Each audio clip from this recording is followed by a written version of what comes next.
Good afternoon. Excuse me, I'm always usually having a morning meeting here. Good afternoon. My name is Don Michaelman, and I want to welcome you to the August 28th, 2024 meeting of the City of Prescott General Plan Committee.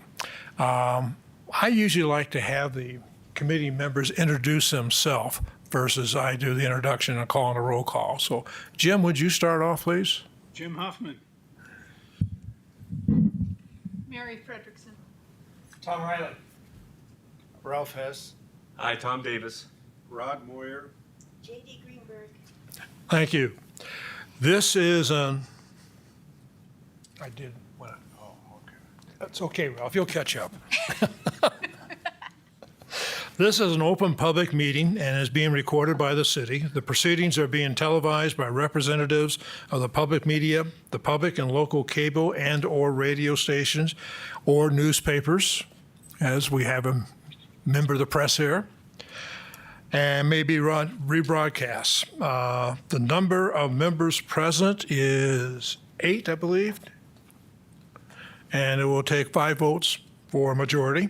All parties wishing to be heard, including committee members, are required to state their name prior to speaking in order to ensure proper recordation.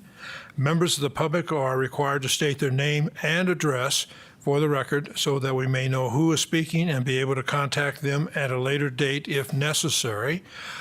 Before we start, if you would all check your phones and make sure they're off or on mute, would appreciate it on that. So, open call to the public. Do we have anybody? No, sir, I don't have any today. Okay. First item on the agenda is the approval of the June 26, 2024 and July 17, 2024 General Plan Committee minutes. We will take each one separately. On the June 26, 2024, are there any corrections? If no correction, is there a motion? So moved. We have a motion to approve. Is there a second? We have a motion and a second. Any further discussion? If not, all in favor of approval, please say aye. Aye. Those who don't approve? Abstain. Okay, that's one. The next one is July 17th, 2024, committee minutes. Are there any corrections? If no correction, is there a motion? So moved. We have a motion to approve. Is there a second? Okay, Jim. We have a motion and a second. Any further discussion? If not, all those in favor, please say aye. Aye. Opposed? Abstain. Moyer abstains, just so she can hear it. Okay. Writing it down in case. Okay. Tammy, I think you're up next. So we provided you with the cake batter version with all the ingredients and then the final version. So we're here to get your input on it.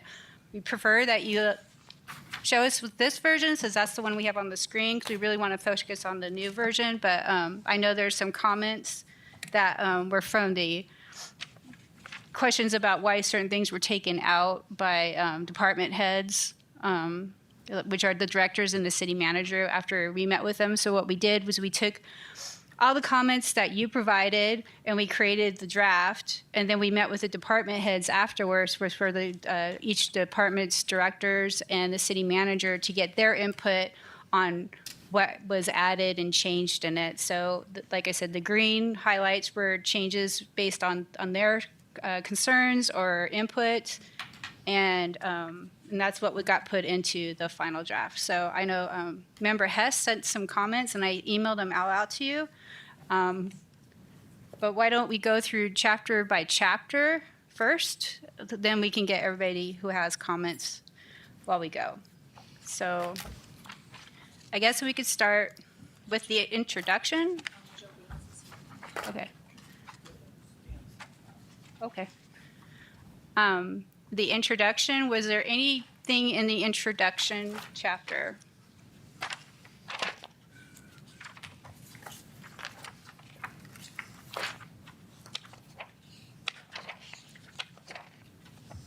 which is a little different than what you guys saw in your draft, because we've added graphs and some fun stuff like the map of the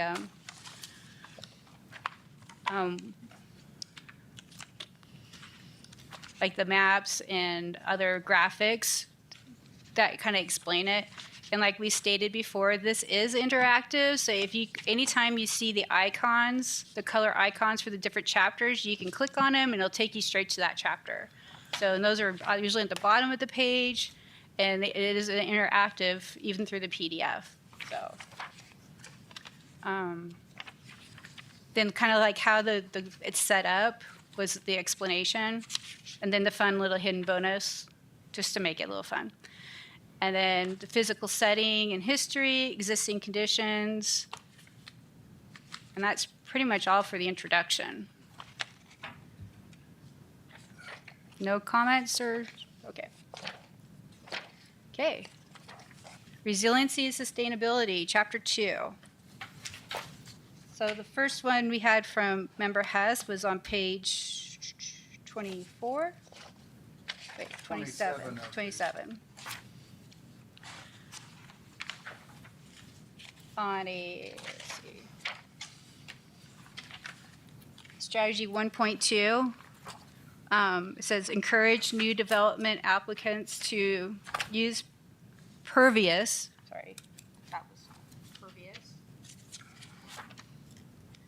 pavements and other LID techniques to manage site stormwater runoff. And remember, Hess, you said incentivize? That one?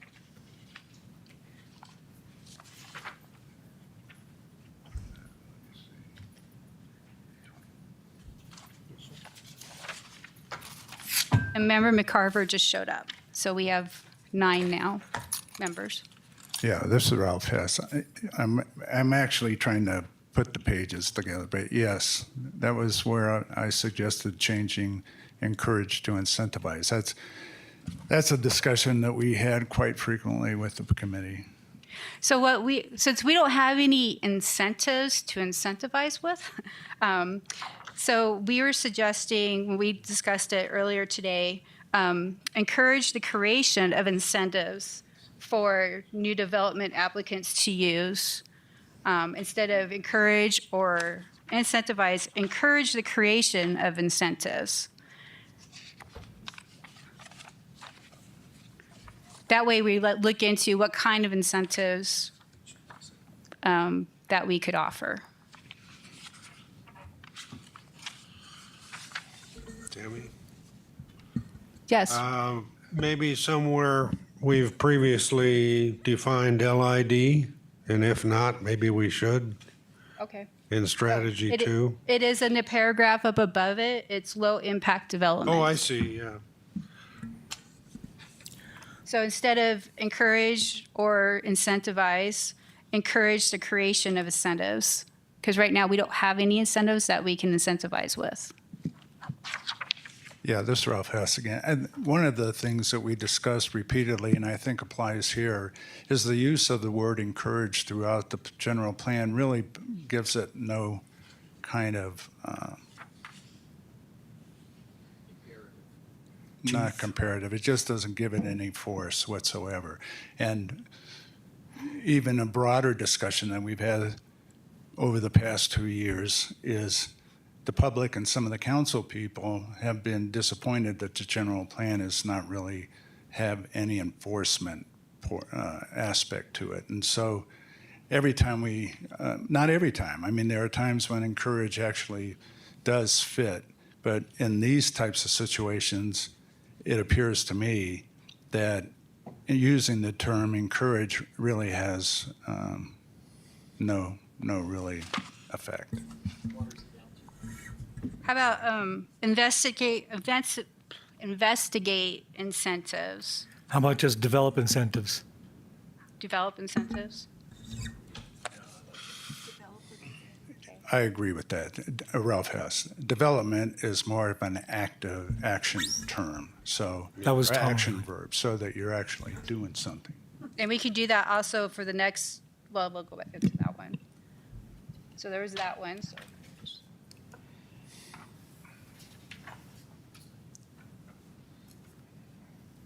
Tammy, Yes.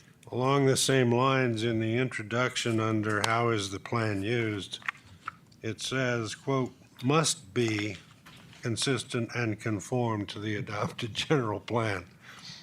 Doesn't say the council can change the general plan, but What page? that's page 1. Oh. This was along the same lines of what Ralph just brought up, encourage versus, No, it's the intro. Which portion under page 1? the last phrase in how is the general plan used, it says must be consistent, not will try to be consistent. Okay, so I think, so if you got to read the whole sentence, I think.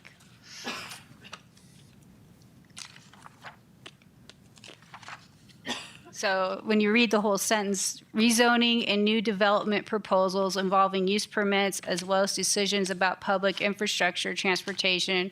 So any of these decisions, they must be compliant with the general plan. I mean, when we review proposals and projects as they come in, we do make sure they're in compliance with the general plan. So they must be, mostly rezonings, And that's a statutory, not just statutory requirement, yes. that's the key, the general plan.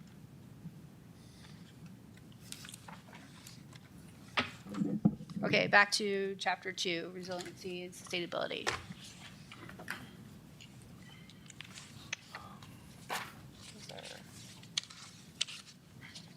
Okay, so you also had on page 41.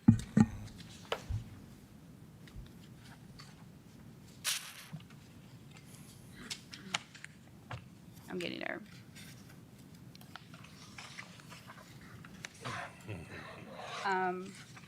Strategy 4.1 was the same thing, encourage the use of site-specific, so we could develop incentives.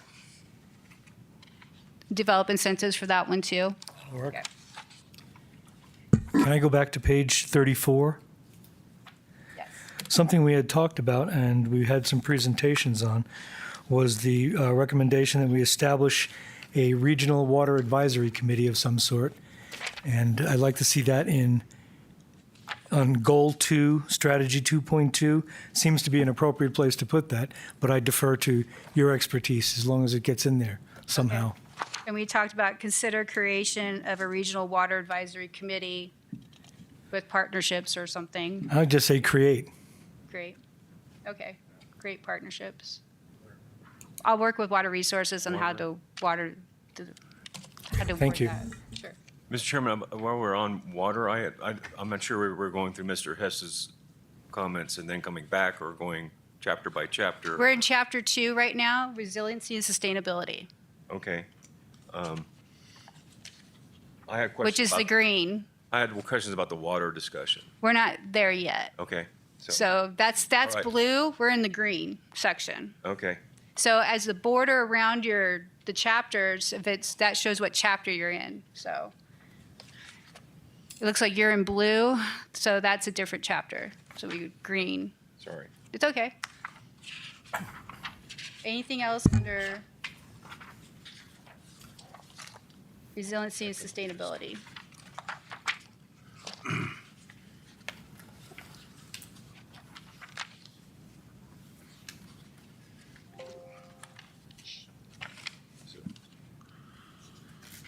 Okay, so, And we're here till 5 today, so, Not to rush you, we understand. yeah, no, yeah. Anything else under resiliency and sustainability, chapter 2?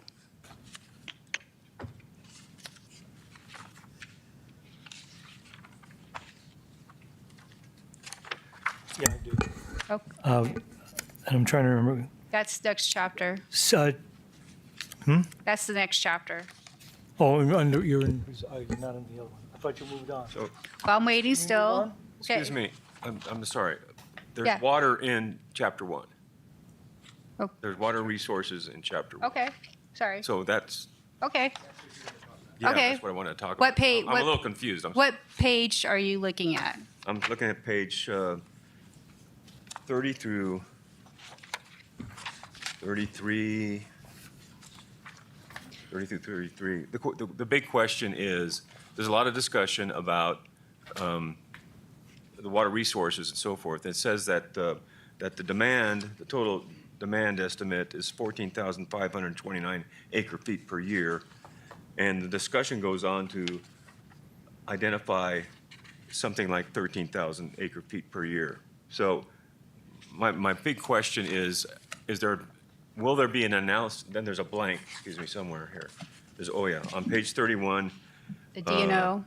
The just below DNO. that table, there's a triple X and a blank. That's because they're just still waiting on a decision and order Right. results. So hopefully we'll get that within the next year. So So- we'll fill that in when we get it. It seems to me that the infrastructure-based general plan would be that there would be adequate water supply to implement the land use plan, correct? So my point is that nowhere in the discussion tells me that, number one, where the gap's going to be filled and how much is the safe yield off of the groundwater. And, you know, how do we balance that with the land use intensification that's created by the general plan? That's implemented through the water policy, which is a separate document. Okay. So the water policy will dictate How much change, water? uh, How much water is allocated per semester, through a quarter, every 6 months? Yeah, it took it for 6 months. So in other words, we could adopt the land use plan in the general plan with a certain amount, a level of build out, but that may not match what the water policy will dictate, or the water policy may constrain that. Okay. So what we're saying, it's not clearly said here, is I guess what I'm getting at.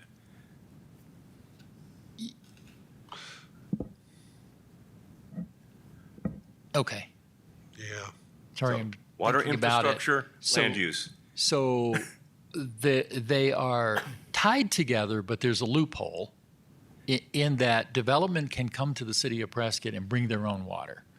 So they don't have to pull from the resources we have. They could do that. We've committed resources to development that hasn't occurred yet, but we've contemplated that in the land use plan. Sorry, I'm not talking close enough.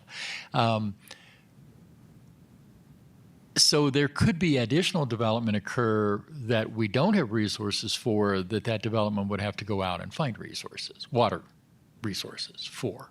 So they won't ever match up exactly in the demand based on land use and the demand on our water supply, because there's the options for additional water supplies to be basically purchased elsewhere in the state. I don't know if that answered the question. Maybe we need some more clarification from our water resources folks on that. Yeah, I think what I'm trying to point out is that there's a identified shortage of the total demand, supply and demand, okay? And that when normally you in a community, you adopt a land use plan, it's a maximum build-out test, okay? So, and I guess what I'm interpreting the water resources section to say is that this land use plan is subject to the limitations on water supply. I completely agree. There should be language in the land use section that says that, because that's true. Yeah, I understand and I agree, yeah. Well, that's where I get this overview of the document, and you know, I came in late. Okay, I'm sorry, and I'm probably going to get into this more at the planning commission level, so be warned. But That's okay. Anyway, It but- seems you have caught up quickly. So. Yeah, but I just saw this big gap in the general discussion about, oops, we have a demand, we have almost the whole supply that's required by law, but we don't have the total to meet the demand, and that's pending. I understand that. Or subject to the change with our negotiations with ADWR or developments bringing in water Or separately. subject to a developer bringing water with them. Exactly. Right, right. So it just simply wasn't clear to me. It was like a chicken and egg, thing in my head. It is kind of a chicken and egg situation, so I understand. When we get to the section on land use, we can perhaps take a quick look and see if there's a way to put language in there that because I know it's actually in the introduction, we talk about maximum growth potential, a build-out number, although I don't think we put an actual number in there for good reason because we don't know. Maybe that's where we put a little caveat that just says subject to available water supplies and other infrastructure. Thanks. Yeah, Ralph Hess. This is beyond the information that I have available to me, but Gary Beverly had sent me an email after having looked at the water portion of this second section that we're discussing. And strategy 2.3 on page 34, Gary had commented that the Big Chino water pipeline was intended to support growth, not to offset pumping in the Prescott AMA. So if the water people from this city might, they'll have more information on that. And Gary has more information on that, and I don't have that information, so thanks.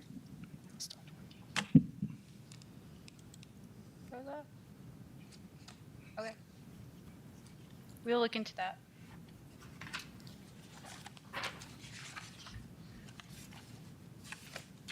Are we ready to go to the next chapter?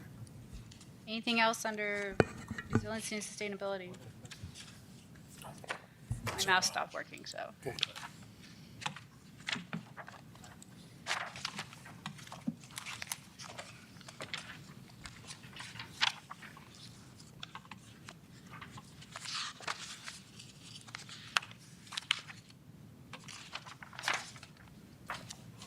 No, it's not cooperating. Okay.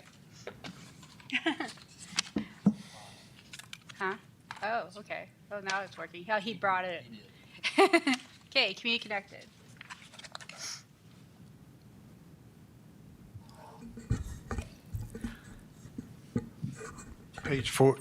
Ralph Hess, page 43, I think it's just a typo. Let's see, second column, second full paragraph where it says negativity. I think that's supposed to be negatively, not negativity.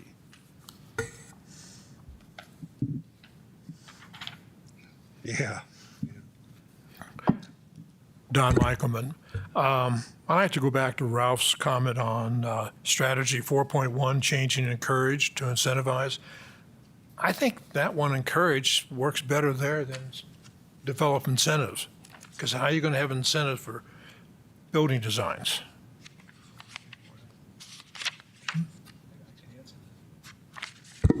You can do all kinds of incentive for building designs. You can do things like building orientation. You know, you get certain credits or something, maybe some reductions in fees or things like that. There's a variety of things you can do for building orientation, the inclusion of water catchment, for the inclusion of solar, citing it, what kind of landscape you have in there, which we already have incentives for that, you know, that are in there. So there's a variety of different incentives that can be put into place to get people to try to do something a little bit greener than not. Okay. Glad I asked. Glad I could answer.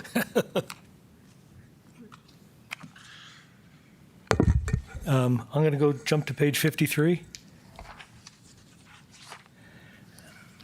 The second column, the second paragraph, where it says down in the third sentence, to conserve open space, Prescott encourages zoning in these areas to be natural open space district. Those are the undeveloped land, an undeveloped land. And I guess the question that I have here, what you're trying to do, is what I hope you're not trying to do, I should say, is try to rezone somebody's property from what it's already zoned into natural open space without their, at least by your leave. We can't do that per state law. We can't designate state land or private property as Okay. open space per state law. Then what is, I'm not understanding the meaning that you're trying to get through here with this paragraph. The vast majority of undeveloped land, whether publicly or privately owned, is not officially designated as open space. These areas may be developed in the future.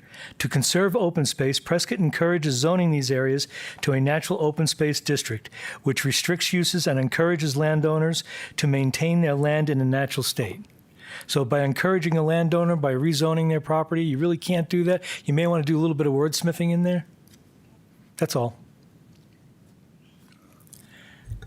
Maybe the language is to encourage property owners to, to encourage property owners to rezone their land if they don't have development intention. Okay. Yeah, that would work. Then keep going. Page 55, strategy 1.7. Was that added?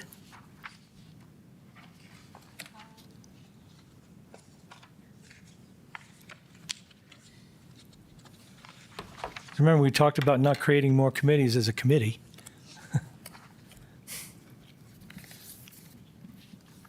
This is talking about creating an open space acquisition advisory commission, which is kind of highfalutin for somebody official. Oh, sorry. JD, I think that, as I recall, that it wasn't necessarily an open space acquisition commission, but that it was an open space commission that would look not only at perhaps future acquisition, but would also be monitoring maintenance and perhaps be giving some support to finding other means of protecting the open space we have now. It wasn't Well, limited just to acquisition. That was not, because I think I brought that up. Okay, so then strategy 1.7 is specifically. Recommended by a committee member. I would just scratch acquisition. That's, And wouldn't that make it the same as was in the last general plan? Or the 2008, I guess? This is Ralph Hess, is in the 2003 general plan. On page 91, because we discussed this at a previous meeting, page 91 of the 2003 general plan, goal number 6, under whatever section that was to create a city council appointed advisory committee.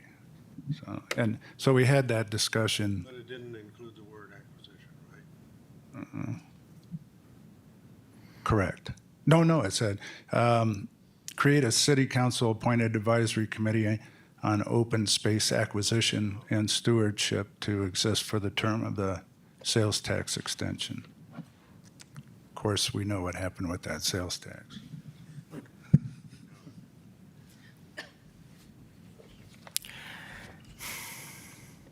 about investigate the creation of a, or, yeah.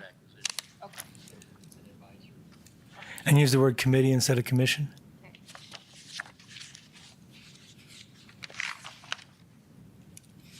Thank you. Pardon me, I didn't hear that. So instead of create an open space acquisition advisory commission, create an open space advisory committee. A committee instead of commission. Yeah, well, the commission never got formed per the previous recommendations. And the reason for the word commission was that any given council can't just abolish a committee. They can't abolish a commission. Or a mayor, I'm sorry, can't abolish a commission, but can abolish a committee.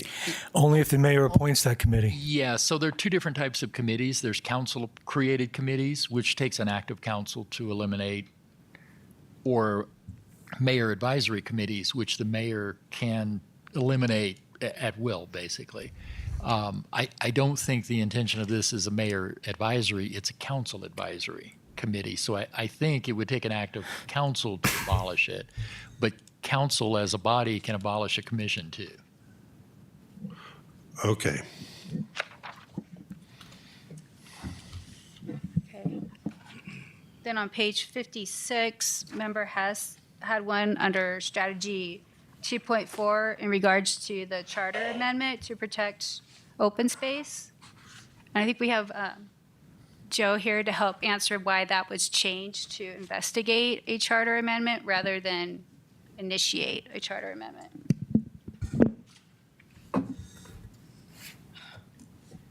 Yeah, I think my concern just is it necessary, number one, and that's for you guys to talk about.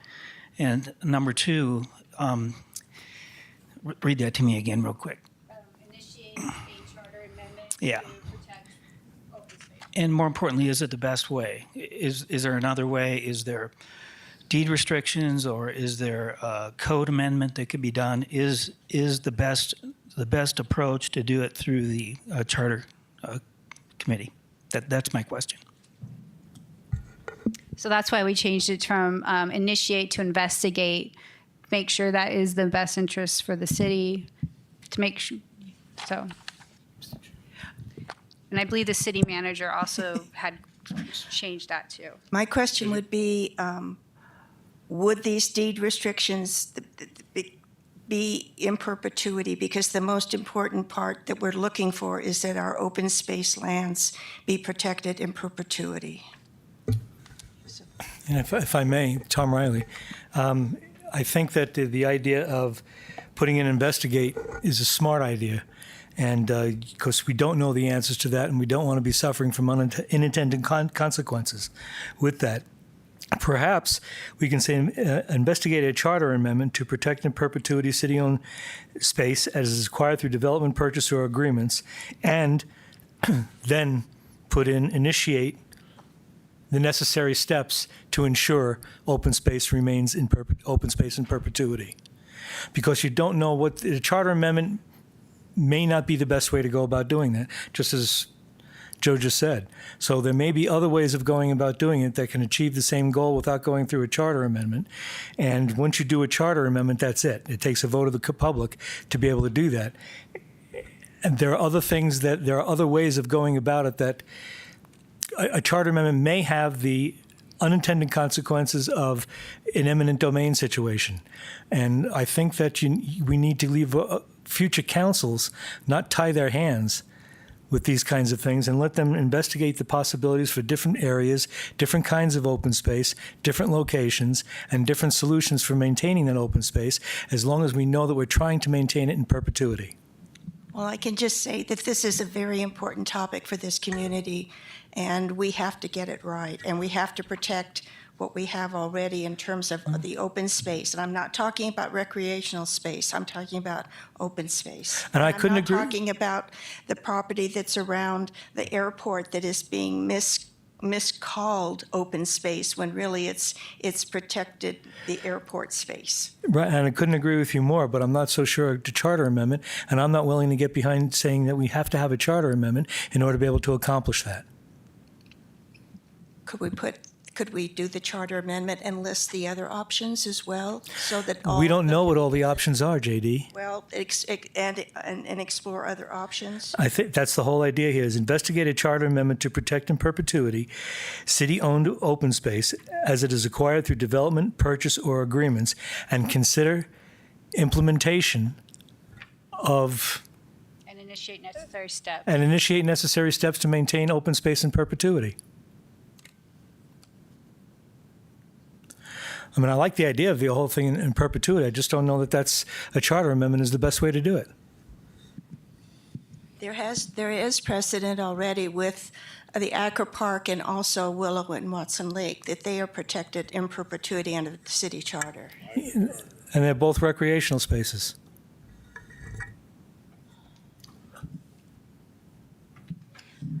I'm not sure about Acker Park because it seems to be passive recreation there. Well, in Acker Park, there's picnic tables. I walk in Acker Park quite often, so then there's all kinds of activities in there. Well, but it's passive. So passive recreation is okay in open space, but active recreation is not. That's right. So if I take my bicycle out there, That's still considered passive. okay. I didn't know that was the definition. Joe?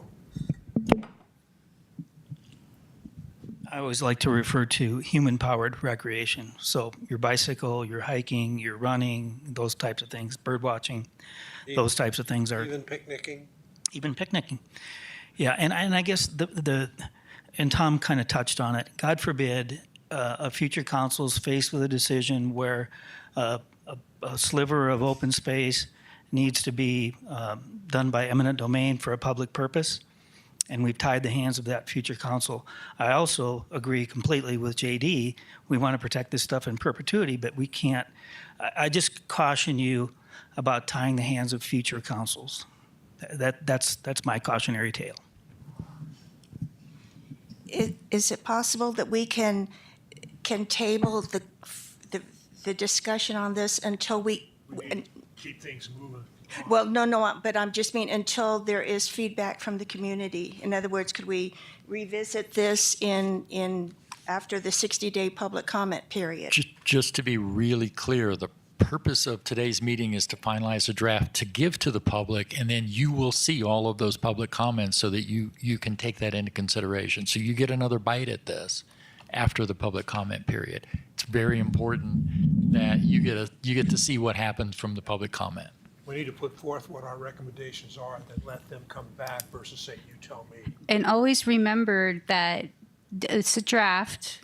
As it goes through public hearing, Planning and Zoning Commission and City Council could change anything in here without your guys' input. I'll make it, I'm sorry, Ralph is. Go ahead, Tom. Go. I was going to make a suggestion and some wording changing on strategy 2.4 on page 56. And the wording change would be, investigate all methodologies available to protect in perpetuity city-owned open space as is acquired through development, purchase, or agreements. Can you repeat that? Investigate all methodologies available to protect in perpetuity, blah, blah, blah. Okay. Well, I know. You have a comment on this one? On this one. I'm just waiting for her to finish. No, go ahead. Okay, this is Ralph Hess. Going back to the 2003 general plan, page 89, strategy 1.2. This is the exact same strategy that we just discussed here in our current plan. Initiate a charter amendment a little different. Immediately following ratification of this general plan to protect in perpetuity city-owned open space as it is acquired through development, purchase, or agreement. So 21 years ago, and it wasn't done immediately, unless 21 years is somebody's definition of immediate. Eminent domain is a means of acquisition, not a means of protecting something in perpetuity. So if the city decides to acquire some property by eminent domain, they can do so, and that would be covered by this provision. And when government entities use the word investigate, repeatedly, nothing ever gets done. And that's what my concern is. If we change this to let's investigate what can be done with this when we already know what can be done, and that is to have a charter amendment that protects open space property in perpetuity. We've done it, as JD pointed out, with the lakes. We've done it with Acker Park. And it's an easy way to do so.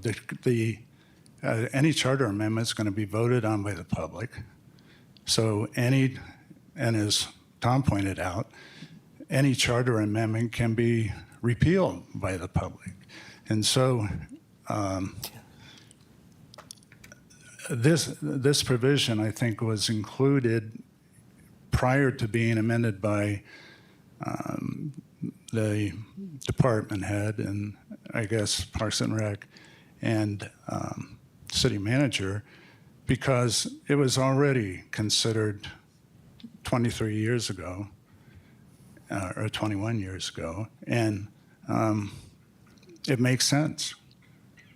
So I'm supportive of leaving it the way it is. Or, I mean, not the way it is, but the way we initially had put it, which is to initiate. The other thing is, this is a general plan. As we can see, in 2003, the city council never did anything with regard to initiating a charter amendment. So putting in this general plan might or might not have the effect that we're hoping to get. Rod? Yeah, I agree with that, and I think it's a little pointless to worry too much about this wording because a charter amendment committee may propose a charter amendment regardless of what we say here. We can't stop them from doing that by what we've written into a plan.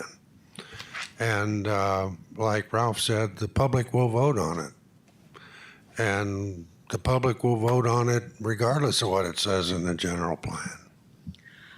Also to remember that, you know, in the last two general plans, we didn't have an implementation section where we're going to be keeping track of it. So if we have investigate and that's a short-term goal, then that's something that we'll keep reminding, hey, we need to investigate this, or someone needs to investigate it. So Why don't we do a couple options and vote and see which way we want to go on this, okay?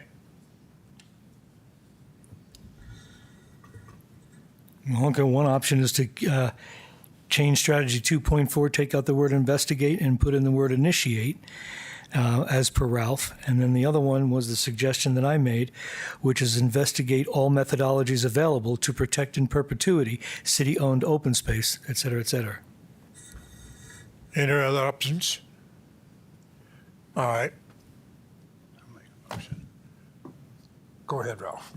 Okay, I'll make a motion to modify strategy 2.4 on page 56 of the draft 2025 general plan to state, initiate a charter amendment to protect in perpetuity city-owned open space as it is acquired through development, purchase, or agreements. All right, we have a motion. Is there a second to the motion? Second. We have a second. Any further discussion on this motion? All in favor, please say aye and raise your right hand. Aye. 1, 2, 3, 4, 5, 6. Okay. Those opposed? Nay.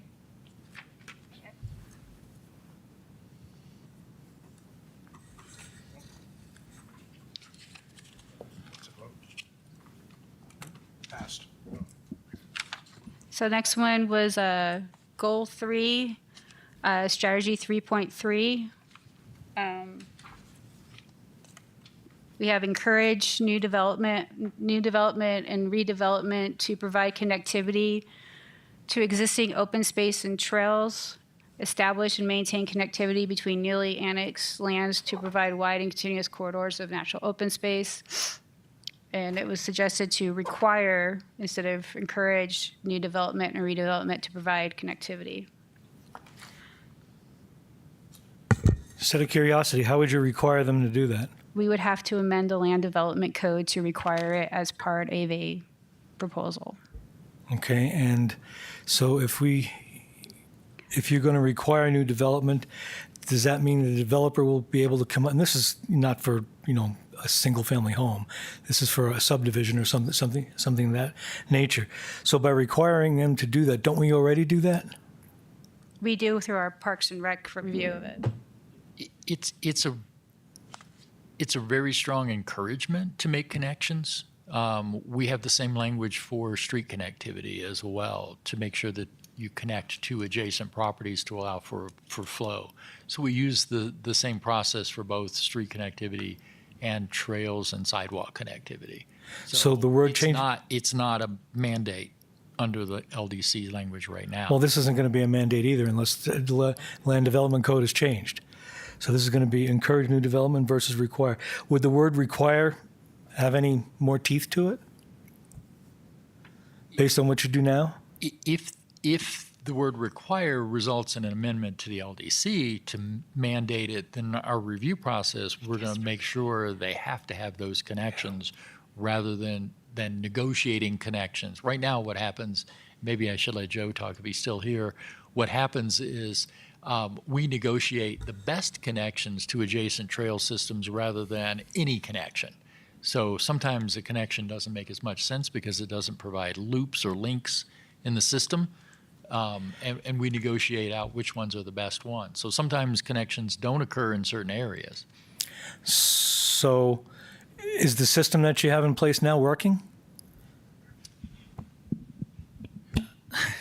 Yeah, Mr. Riley, yes, but it's rather painstaking. Some are easier to work with than others. Some developers understand that, connecting to the community through trails is a great thing. Others are less receptive. I like the word require.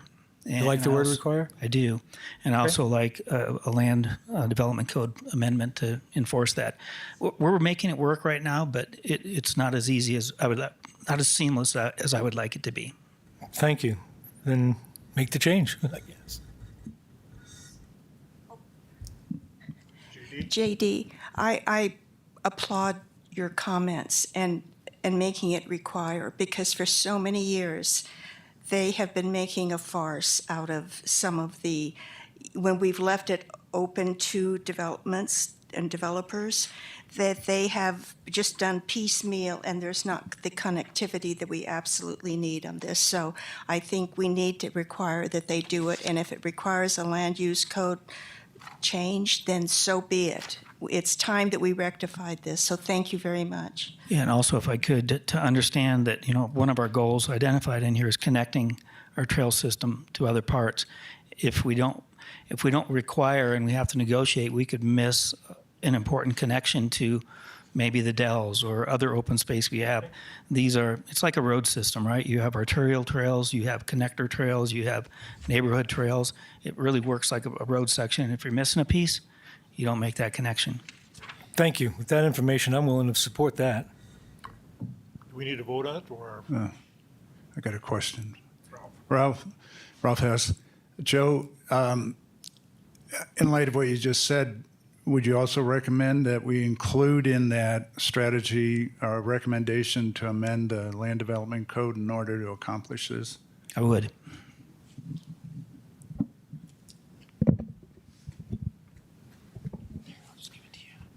Think we got a consensus there? I didn't see anyone shaking their head no. Consensus, okay? We're good. Yep. Moving on. Yep. Page 58.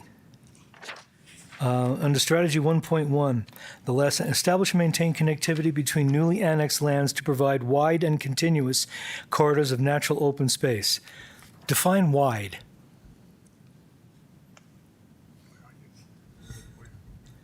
Strategy 1.1, page 58, last sentence.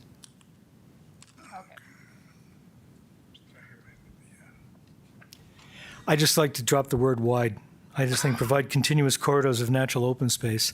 Wide is a relatively innocuous term that doesn't mean anything.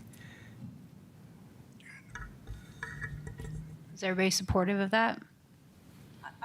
I'm sorry, I'm catching up.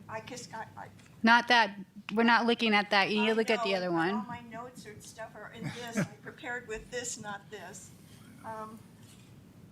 So on page 53, you're 58.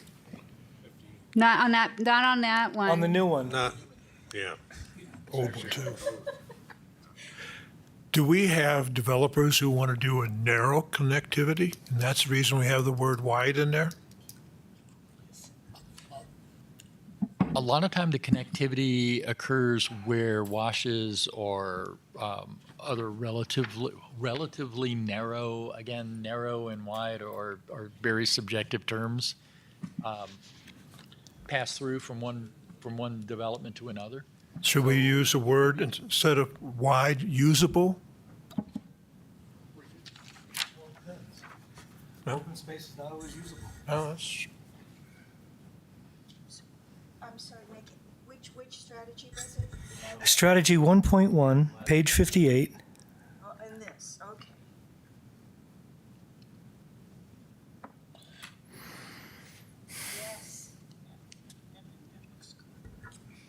Well, I'm suggesting taking out the word wide because it's subjective. In the last Totally. sentence. Yeah, totally subjective. Again, Yes. not all open space is functional. We're talking about connection. We're talking about. So you're talking about connecting open space. Well, it's a wildlife corridor, so this is under wildlife corridors. So wildlife corridors, when you're actually creating those have to be wide enough so the animals will use them. Well, I mean, Functional means functional for the wildlife. I don't think that's as subjective as. okay, sure, I'm not going to argue the point. My sidewalk out in front of my house is functional for wildlife too. I just saw a family of javelina walking down there just yesterday morning. So, We could do functional and continuous. So that's going to be up to what comes out of like game and fish and such. So I'm just trying to make light. we'd have to see where the connectivity is to okay see if with it's even functional. there. I'm okay with functional. Adding it in place of the word wide, right there.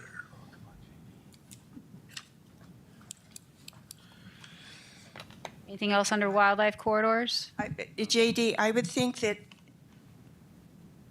tied into this would be as recommended by Game and Fish. Wide, functional may not be, it might be different for different species, but if if following Game and Fish recommendations for those continuous corridors. Yeah, that's what would really make it non-subjective because they Use a microphone. they know how wide. Oh, pardon me. They know how wide it needs to be for deer or antelope, which are not the same as javelina. Well, that's why the beginning of that Says game- strategy was that you need to work with game and fish and their strategies for whatever species is in that area. So it's already there. It's already there. And I would do more than just encourage. I think that needs to be required.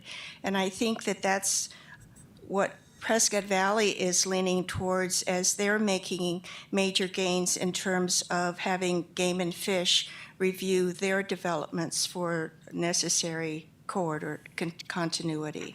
So I think we need to do more than encourage. It needs to be required. And Tom, I saw the expression on your face, so I will say that it would not be necessary, and we've talked about this before, in every development, because obviously if there are developments that are in the inner city, we're not going to be talking about corridors, but it would come into play certainly in North Prescott and some of the other areas where there are established wildlife corridors. That's where I have a problem with the word require, because require means do it, and encourage means we're appropriate. You know, and then maybe change where appropriate, evaluate developments, blah, blah, blah, or something like that, but not require, because if you're not going to require it of everybody, then you can't require it of anybody. But you can encourage it, you can do different things in order to be able to make that accomplish. And I really just don't want to see this thing become a litany of laws that get written in there that have, again, unintended consequences and tie the hands of future councils to make good decisions. So encourage developments where appropriate to evaluate. Because like you said, the inner, the redevelopment we're seeing internally may not have as much, but they might, but I mean, we can see once we get the study from Game and Fish where the animals are going. That would be acceptable.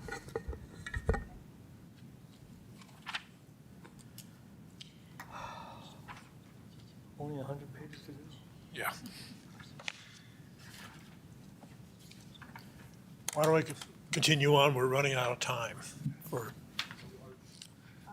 Well, you wanna vote? instead of, Is everybody okay with where appropriate? how about species appropriate No, and continuous corridors? Just no, just appropriate.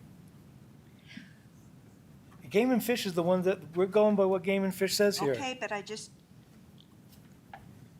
And AZ Game and Fish will have a chance to comment on the draft because they're going to be sending a letter to comment on it. In which I've already reached out to them before. Okay. So we're adding require and where appropriate. No, encourage developments where appropriate, to evaluate. Okay. Ralph? Ralph Hess, this was a quick one. On page 54 and 70, there's an inconsistency in referring to the Granite Dells Regional Park and Preserve Yes. or the Glassford Dells Regional Park and Preserve. So We'll fix just that. get consistent with that. Yeah, we're gonna fix that.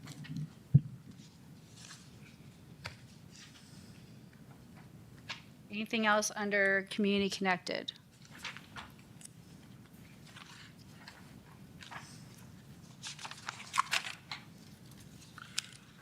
I haven't read this whole latest version. Did the reference to the Okay. Guess no one else? Okay. Sundog, Next chapter, Great Places and Neighborhoods. Sundog Connect?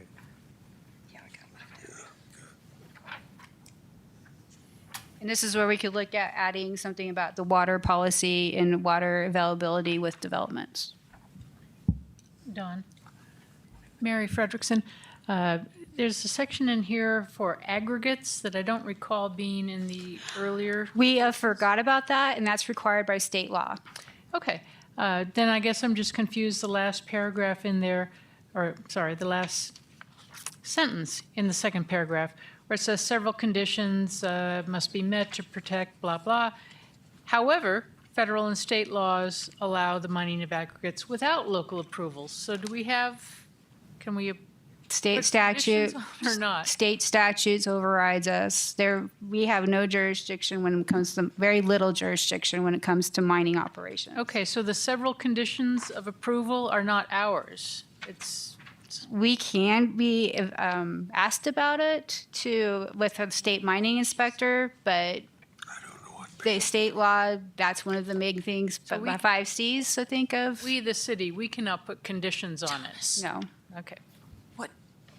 It just was confusing to me. We just started Great Places. 61.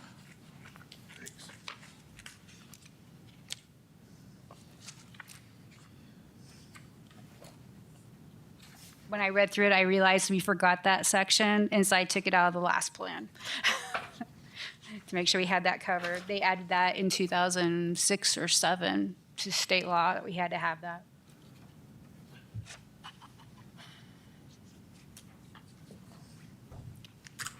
Anything else under Great Places and Neighborhoods? Chapter 3.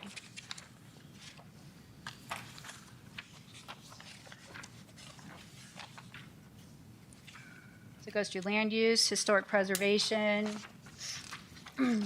recreation, pedestrian and bicycle circulation.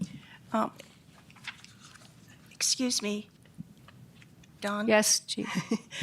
JD, I saw previously where Ralph Hess had indicated that when we, to What page are you on, so we can all be on the right page? 663, where you have recreation and then you have open space, and it was recommended that it be recreation space and then also open space. But we do have it separated. We do have it separated. You have open space. But it doesn't say space after recreation. No, we have these, so these are land use designations. And so we have recreation's one land use destination, open space is another, mixed use is one. That goes with the land use map. So, So what you're asking about is, should we have the word space after recreation? Which It's not common terminology. I thought that was something you had brought up. Yeah, this is Ralph Hess. Yeah, I thought when we were looking at the matrix that recreation space was separated from open space, but when I look back now at your table, you don't use the word recreation space, you just say recreation. And open space, on page 63, one of my submissions was a broader definition of open space that would help distinguish recreation, which is active recreation, from open space, which is passive recreation. And I just took the language that the city uses. We can look at that and go over it with Parks and Rec to make sure that it doesn't have something in it.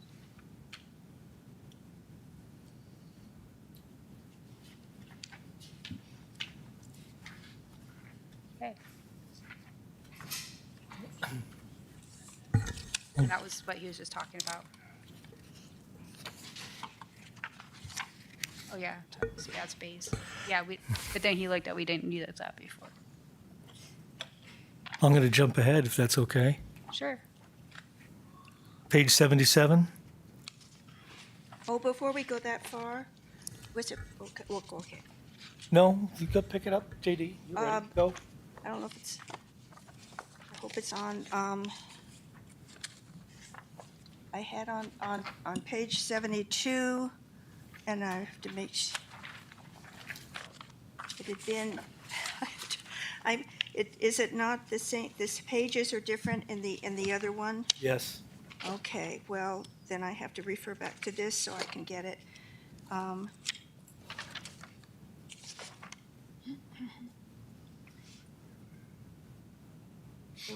There was something on dark sky. We're not there yet.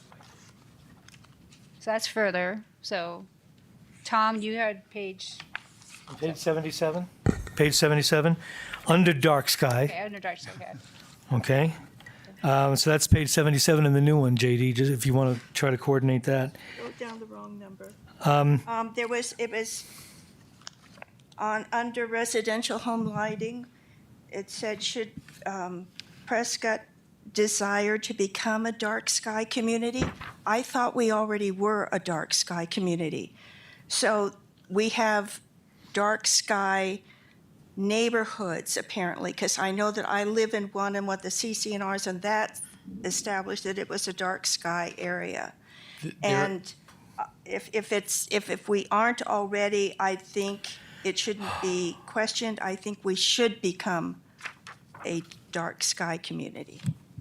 There are significant requirements to become one that can adversely affect individual private property owners. So I think that's something that needs to be discussed more before 9 of you decide we're going to become one. So that would be something that I would look for public comment on at the end of the 60-day period to see what the public feels about it. That can result in things as impactful as reducing your on-property lighting that a lot of people use for security.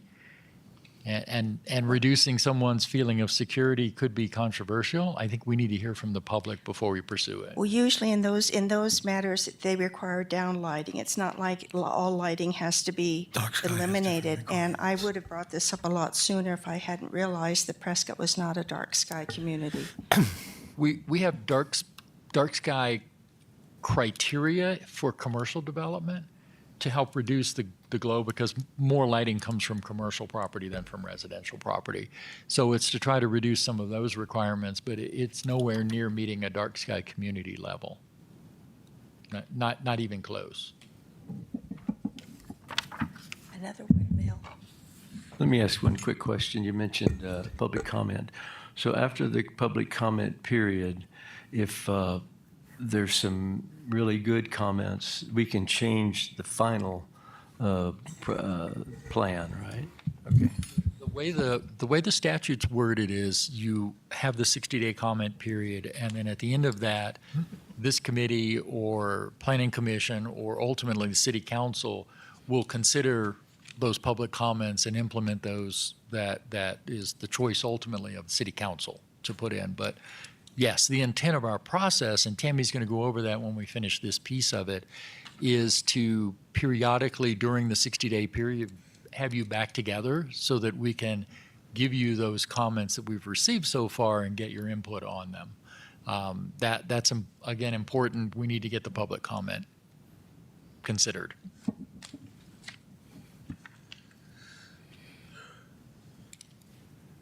Ralph? Yeah, I have a few comments. On page 65, going backward here, Let's see. Strategy 3.1, investigate the need to update existing neighborhood plans. I've got that same issue with the term investigate. Usually, I've seen too often that results in nothing being done. And so my suggestion is just update them as necessary. How about review existing neighborhood plans? Because some of the neighborhood plans may not be needed anymore, which George can really talk more on that one, but. So there is a neighborhood plan that was created specifically for a neighborhood because the Whipple-Montezuma connection and widening of Whipple was about to occur. All of the requirements of that plan have been implemented and were implemented at the time that construction occurred.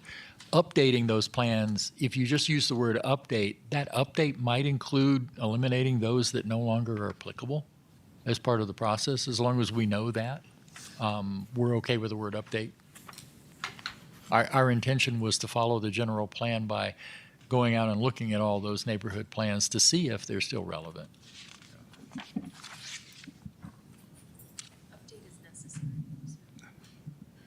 Well, Ralph Hess again. Yeah, review sounds like a good substitute.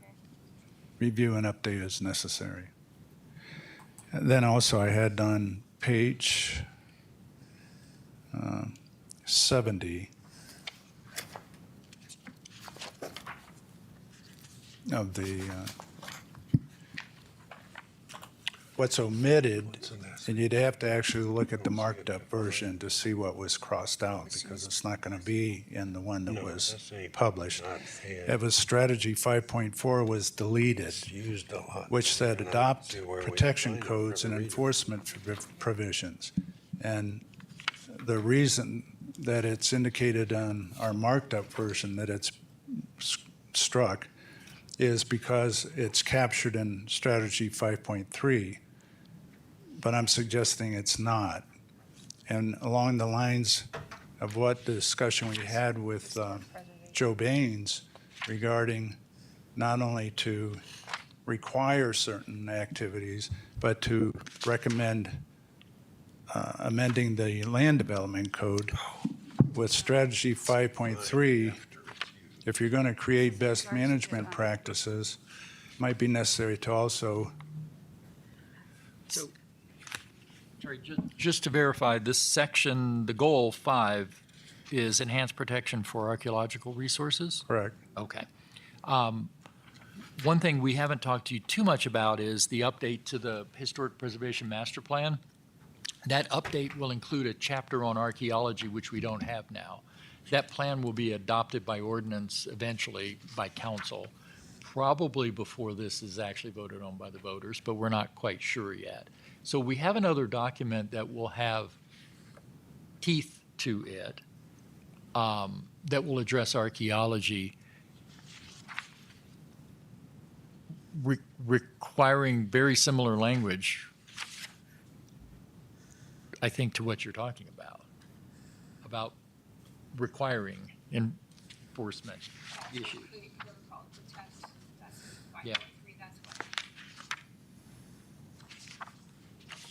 So I think we've captured the intent of the other one in 5.3, and we will further capture it in the historic master plan by adding an entire chapter on archaeology and the criteria. The best management practices are criteria to be used for treating archaeological sites. When is that going to be done? It's in the works right now, and it may end up being completed before this goes to the voters. Yeah, okay. It's not done. When it's done? Yeah. It'll be online. It's going to be an online version. Again, on page 61, bottom paragraph, last paragraph, you say Prescott also uses SAPs, and then 4 lines below you define what that means. I suggest you reverse that.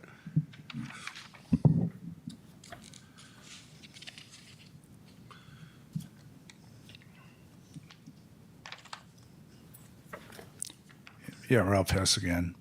On page 76, on our both the marked up copy and the copy with which we're working. Well, first of all, it's not going to be in the copy with which we're working because it was struck out of the working copy. Strategy 2.2, which was to require the submittal of a pedestrian and bicycle circulation plan. Why was that struck by staff? Because it's already included in our land development code and general engineering standards. So it's already a requirement when they do a traffic impact analysis. So where's that section? That it's already included? Yes, it's in section 6.14.6.g of the land development code. It's in the zoning code. Yeah. Oh, okay.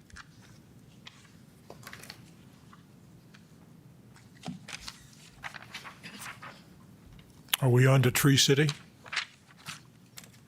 Sure. When we had discussion about this before, a comment was brought up about should there be a reference to the Firewise with this, that we should meet Firewise requirements when you're looking at putting trees in and so forth? We're going with fire adaptive. And the reason I brought up Firewise specifically, it is something. It's not another description of it. Firewise is Firewise. And we have that under fire, under sustainable, resilience and sustainability of the fire adaptive community. Good afternoon, Planning Committee members. I'm Holger Durr, the Fire Chief. Great question. And yes, exactly to Tammy's point, we have expanded to fire adaptive community frameworks to widen that lens significantly. And the reason why we've done that approach, and that is in the plan as well, is because, for instance, Firewise does predominantly gravitate towards organized neighborhoods and HOAs, and we wanted this to be community-wide. Obviously, I can't really cross the boundary, but Tom Davis can also comment on this. While Firewise does apply community-wide, it's much easier to say fire adaptive communities, which is what's on the screen there, far more comprehensive. So it influences basically everything from commercial sector building to forestry implications. If it's in the city of Prescott, basically fire adaptive community framework informs it. Okay. Thank you.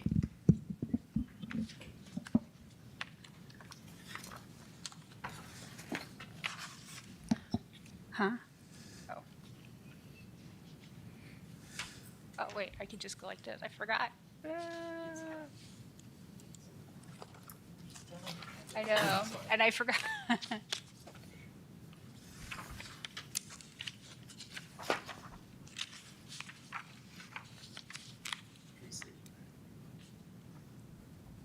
Anything else under Tree City? We will be seeking out non-combustible trees. Walmart sells them.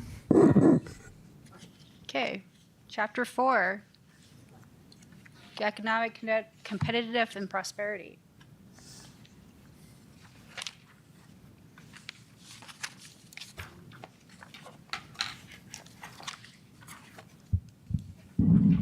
Mary Frederickson, on page 93, they're talking about the workforce characteristics and specifically the educational status of the population.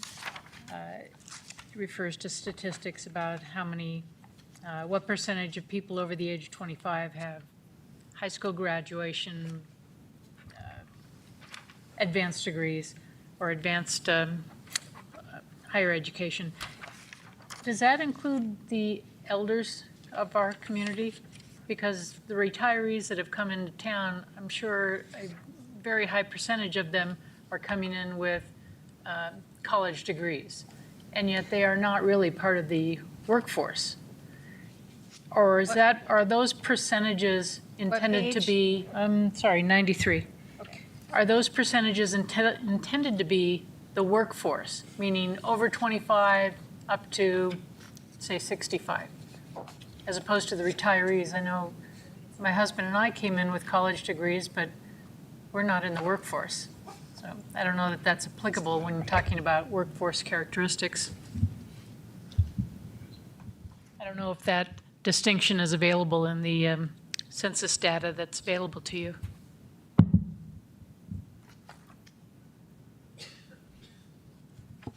The information we have is from a combination of different sources. I'm 90% sure that this is focused on the workforce population, not the overall population. So the working age below the age of 65, I believe, is what they count. And I'm pretty sure the statistics wouldn't mean much if it included the entire population. So Mary just wants us to know that old people are smart too. Smarter. None of us would know about that.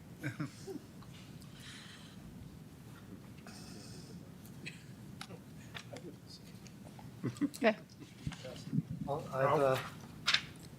I'm sorry. Yeah, on page 87, strategy 4.1, I would suggest striking the word "and burdensome" from unnecessary regulations is probably sufficient. People who are subject to regulations think they're all burdensome. every time I drive home.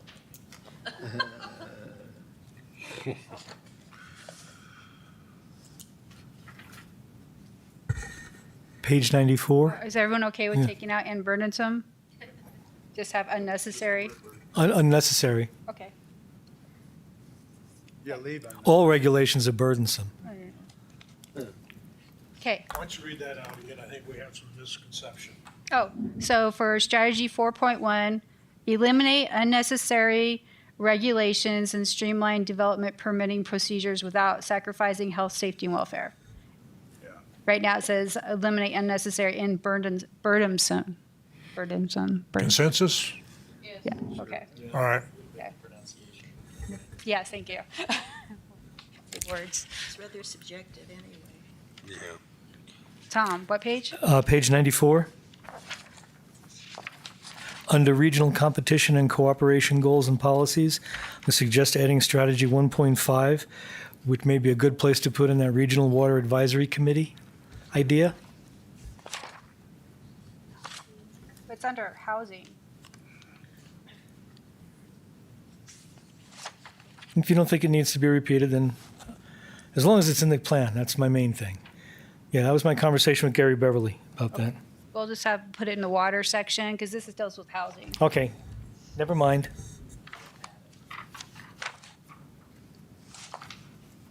I have nothing else in this section. Nothing else worth talking.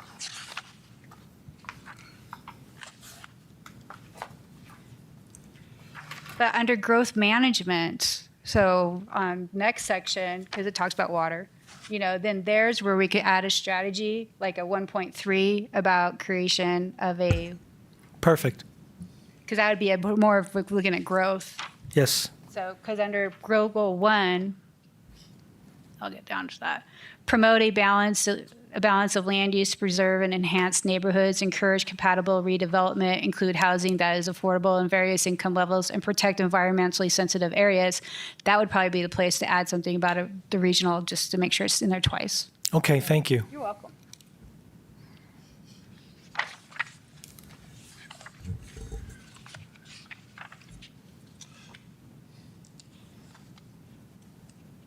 So is that going to be officially added? Is everybody okay with that, under that section? How do you word it? We'll create a regional water committee, Water advisory. water advisory committee. We're going to have it in both places? Sure. Actually, Tammy, that brings up a question to me. It seems like some of the strategies are maybe not duplicative, but certainly overlap. And when you come to the implementation chart, are you just going to be referring back and forth or just repeating what you're doing in strategy, over here, and we come over here, it's the same action that's going to be taken? We have it just duplicated. Yeah? Yeah. Thank you. But we'll have the same group and the same timeline and stuff. It'll just be a duplicate.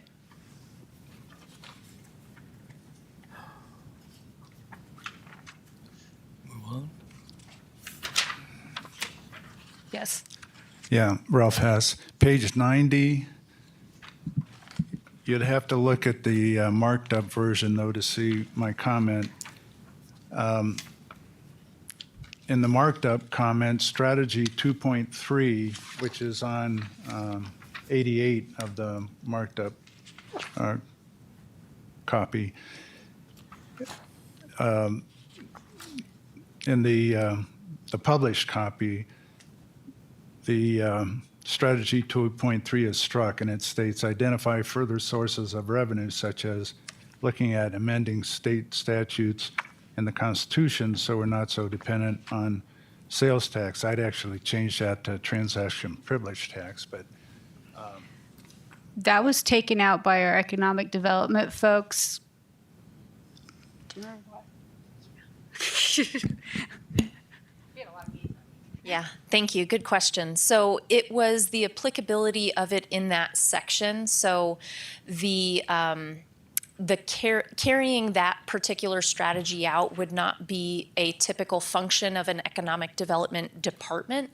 So the concern was simply who's going to do this. It was more of an implementation question rather than it not being agreed with. So I think the question was, should it be housed under that particular section, or would it be better elsewhere? And also, who, and I know that's more of an implementation question, but who would be tasked with carrying that out, and should that be mentioned as something for, I know the term forming a new committee is bad, and we're trying to eliminate that, but economic development was simply like, this isn't something that is typically tasked to the department.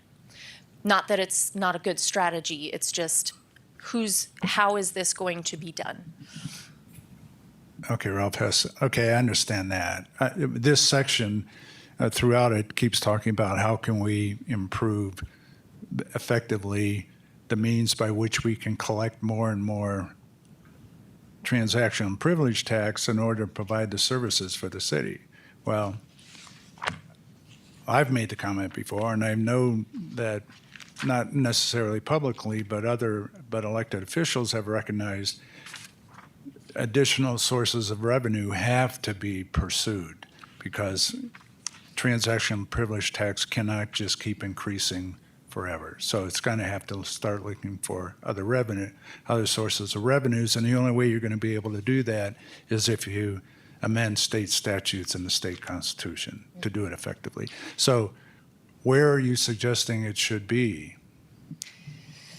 Well, the first question is, should it be, so the way it's stated now is investigate and identify further sources of revenue.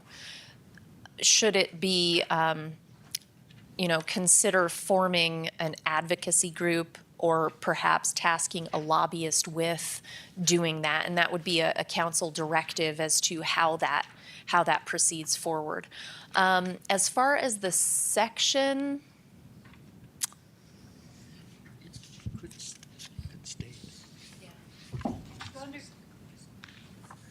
So, I mean, it could stay where it is if it specifically tasks someone other than our economic development division to do it. If it tasks city council to pursue it, again, this document's full of strategies that are going to require council action. If the strategy advocates for council to investigate additional sources, including reaching out to the state and possibly amending state statutes, I think that would be appropriate. Yeah, just spitballing, Ralph Hess. I suspect financial department, Mark Woodfield's department would have to be involved, the legal department would have to be involved. Economic development might have to be involved, but more likely probably Woodfield's department and the legal department. They would certainly be involved. I think it's important, though, with many of these goals and strategy, we've looked specifically at tasking someone or some entity in order to do it. Perhaps that's how you do it. Excuse me? I mean, if this is our general plan, I don't think we should be limited by the fact that we don't have an identified person or persons currently to do this task. I mean, I can see leaving it in with the potential that if this is a need, that we would have to, down the road, add more staff or identify someone to do it, not limit it because we don't have the person right now. Goal, maybe a second. Yeah, strategy. Because it wouldn't be a strategy under that. Does that make sense? Because there will be outside entities involved, to Ralph's point, yes, multiple departments within the city will be required to at least speak into how that could happen, but who will be tasked with the investigation of performing these bigger tasks? It would likely be housed with a lobbyist that reports to council in some fashion. So, But you guys are always telling me that we have to think at the 1,000 or 30,000 foot elevation and not worry about the details. yeah. And it looks like this is a detail. Okay. I think we're talking about different sections that it might be better housed in, but to your point, JD, any one of these sections that has multiple strategies can be tasked to other people. I think the Economic Development Department was just concerned that, hey, this isn't an ordinary task that we would fulfill, so there shouldn't be an assumption there. I think that was the main question. Ralph has, okay, my main point is I think it should be included. So if I would defer to you, the staff As far to as where? decide where to put it. So under cost of development section on page 98, we talk about sales tax. We actually call it sales tax, not the transaction privilege, because it's usually known as a sales tax. That's a more common term. So we could move that somehow strategy under that section. We might have to create another goal under the cost of development goals and strategies. We'll probably create another goal and put it under there. Because that'd be where it makes more sense, because that's where we talk about sales tax. Okay. I like that. Yep.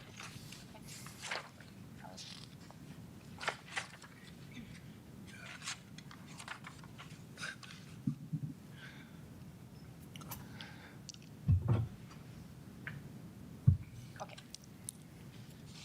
That would make more better sense, and it won't. Yeah. Okay, Ralph Hess. More better. On Getting late. on page 91 of the published plan and page 88 and 89 of the marked up plan, strategies 4.3 and 4.5 were struck. Could you tell us why?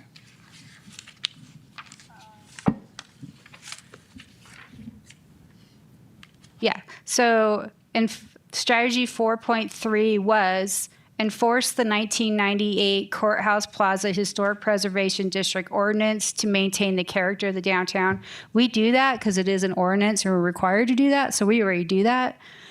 And it's also included in the master plan. And then strategy 4.5 was finish the update of the historic preservation master plan to guide preservation efforts. That will be done before this is adopted. Or yeah, be ratified. Before this is ratified, it needs to be done. I think. They're working concurrently. Yeah.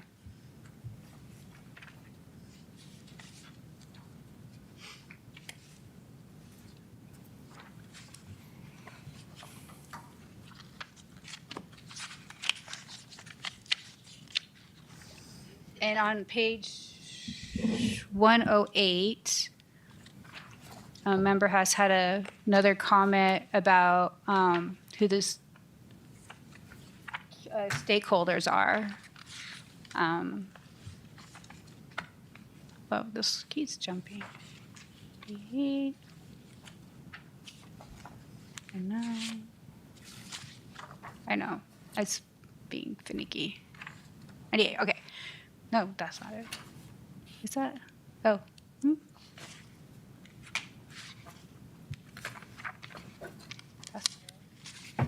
Oh, 108, sorry. 108. I'm like. So basically it says, you know, when we're talking about short-term goals for workforce housing, objective 1.1 was identify funding sources as in stakeholder contributions. And we have a definition of what community stakeholders were, but it said community stakeholders include but are not limited to. So residents, you know, were kind of, they could be the regional partners if a group of people.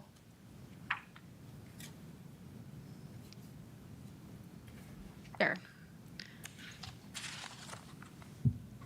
So right now it reads community stakeholders. Thanks. And just for a quick clarification, those particular stakeholders were named because they have a stake in finding workforce housing for their employees. So they were particularly identified because we know that they have issues with employment and losing hired workers because they can't find housing. So the thought was, from the Workforce Housing Committee perspective, they'd be good stakeholders to say, hey, if you're having a problem, we're trying to solve it, why don't you cough up some contribution to the problem? So specifically identifying those stakeholders who we know have mentioned issues, recognizing that residents are definitely able to contribute. We love how philanthropic our residents in Prescott are, but that particular list was those larger employment businesses.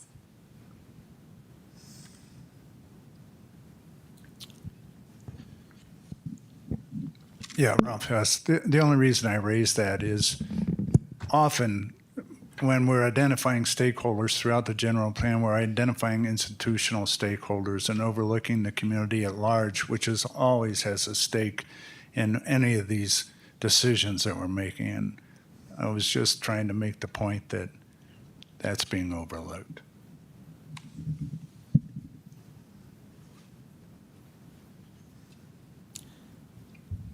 Mary Frederickson, I just wanted to add that I don't know that residents are being overlooked in this particular instance, since what we're talking about is acquiring funding and those employers who we might be looking to contribute towards that.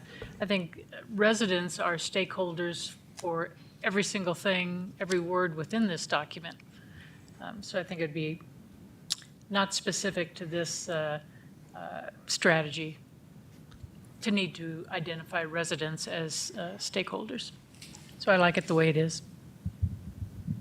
And as a resident, I don't mind not being sought after for funding.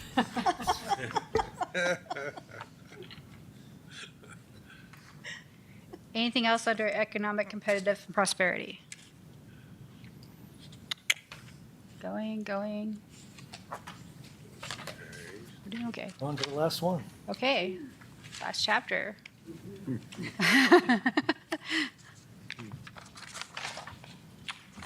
Community quality.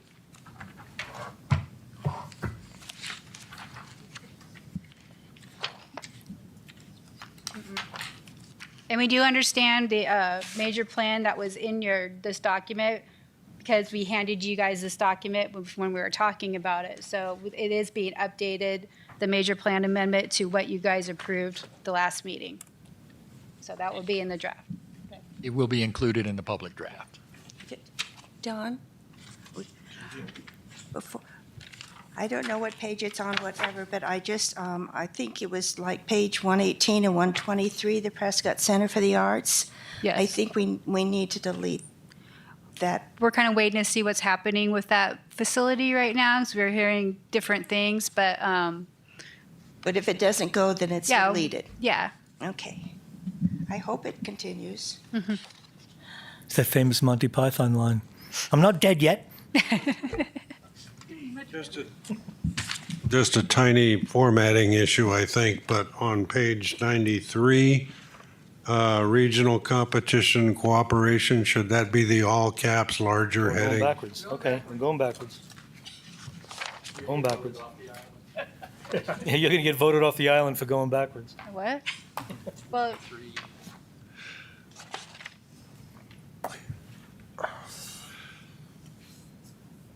we'll look at it. It's right here. Yeah. Okay. Sorry, guys, I don't watch Survivor. And also, just so I you didn't know, even know with what the- you with the library section, so we have a new library director that had just started, who has just started, and so when she started, she asked about the general plan, and she was kind of told don't worry about it, it's already kind of taken care of. And then when she saw it, she wanted to rewrite it. So what you got in your, as you saw, that whole section was green.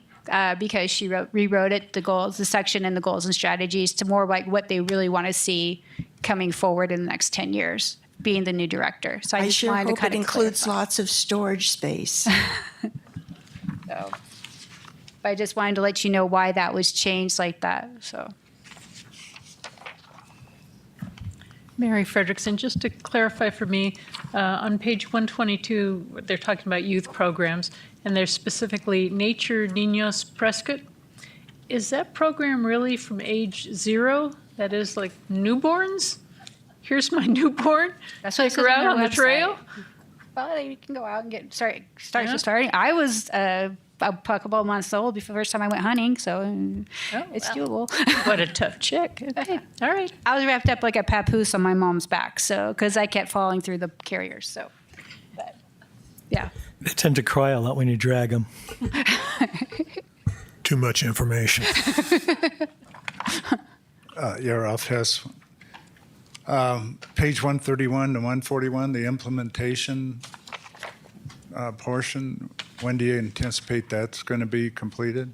When we get all the goals and strategies finalized through council. So that's all a work in progress, because all that is all the goals and strategies from the plan put in one place. And then we have it kind of a draft of it already, but as the goals and strategies keep changing, that hasn't been updated.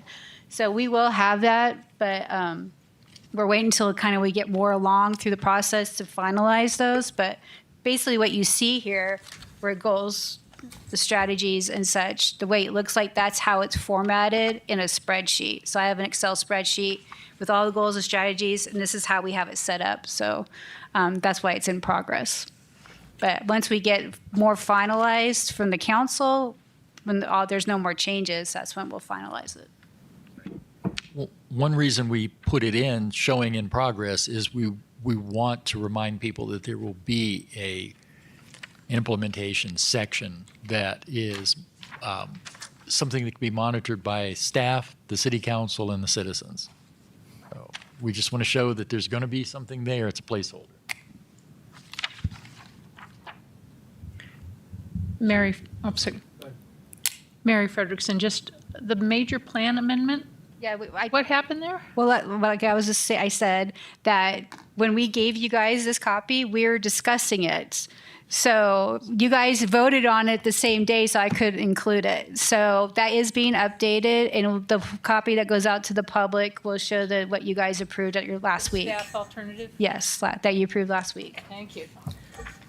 The fact that we voted on it when you already gave us this, I still think is a poor excuse for not having it included. I could anticipate what was going to happen last week, so. No, my crystal ball is not working this month. Sorry. So is there anything else? Y'all good? Okay. One thing. Oh, no. No, I want to We're not congratulate done. the. We're not done yet. Are we done with this section, going through this? So. Don't leave yet. No, you guys aren't done yet, because you're voting now. So, are we ready to move this forward to public comment with the comments and changes that we've suggested today? I'll make a motion that we move the Prescott.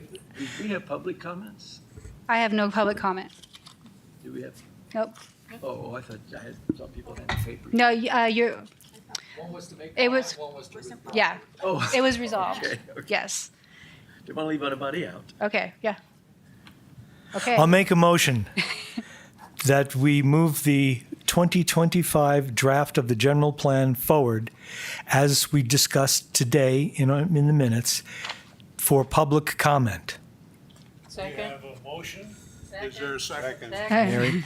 It's a big fight for second. Okay, good. Hey. And then is that the official beginning of the 60-day period? Nope, no. No. Okay, can we get the Let's presentation? finish the motion first. Yeah, let's make it. I have questions too. Okay. We have a motion and a second. Is there further discussion? If not, please, if you're in favor of the motion, say aye and raise your right hand. Aye. Unanimous. Opposed? Unanimous. Okay, can you put the presentation up, please, for our next steps? Hey. No, it's not that long. My work's done here. No. Gesture, George? What did you say about an island, George? And I was referring to Gilligan's Island. But So this is what we were hoping for, so we're planned here. Okay, so our next steps. So today you guys approved the draft, yay. So now we're going to finish preparing. We're going to finish the updated draft. We're doing press releases, newsletters, update the website, and then we're going to test to make sure everything works. 60-day public comment period will start on September 23rd. So this gives us a few weeks to, and I will email you guys all the dates that are on this presentation. That's when we're going to begin the public comment period. The first open house will be September 30th. That's a Monday. It's the only time the adult center had the space available. So we'll have the first open house at the adult center. The second open house will be at the library on October 24th. That we get a lot of time to make sure that we see what we see at October 24th. And then a comment period will end on November 21st. So during that time, we will be meeting, the committee will, on October 30th. We'll review comments that we've seen, any trends, because that'll be after the second open house. So that'll be the last Wednesday of the month, like a regular meeting. November 13th, we're going to have any items, topics, because that's right before the end of the 60-day comment period, to see if there's anything we really see that needs to be addressed. And then December 11th, we're hoping to bring you a final draft to move forward to public hearings. That's right before the holidays. A question? Yeah. Okay. I'm getting there. So public hearings, pending what happens December 11th. January 9th is the first Planning and Zoning Commission in January. So we'll have the first Planning and Zoning meeting. January 30th will be the second. If needed, we have February 13th in there. Then the first council meeting, February 25th, March 11th, the second, where we hope to get a vote, but we do have a buffer of March 25th. We have to get a vote from the council on March 25th to meet the primary deadline. So we are on a very tight schedule here. If it goes after March, we don't meet the primary to go to the general election.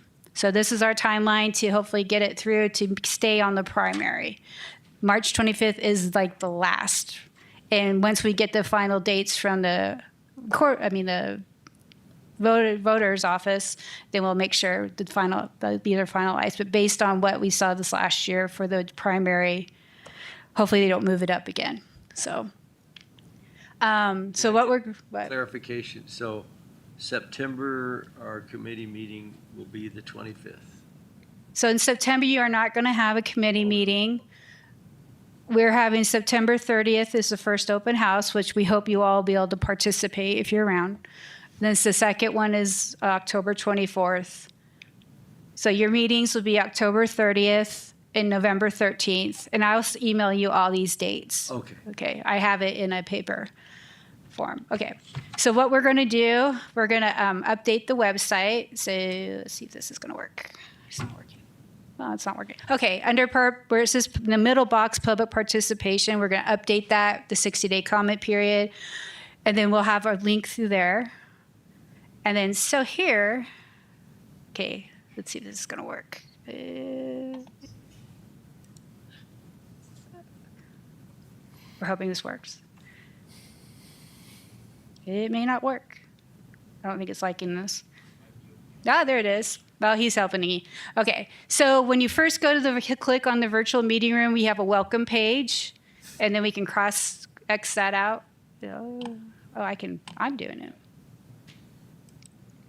Then you'll go into a sign in where you click on it. This is all interactive. So it asks what's your name, what's your email address, which is not required, what group or do you represent or any other affiliation, and then what's your zip code. So the thing we're asking for is your name and your zip code because we kind of see where people are coming from.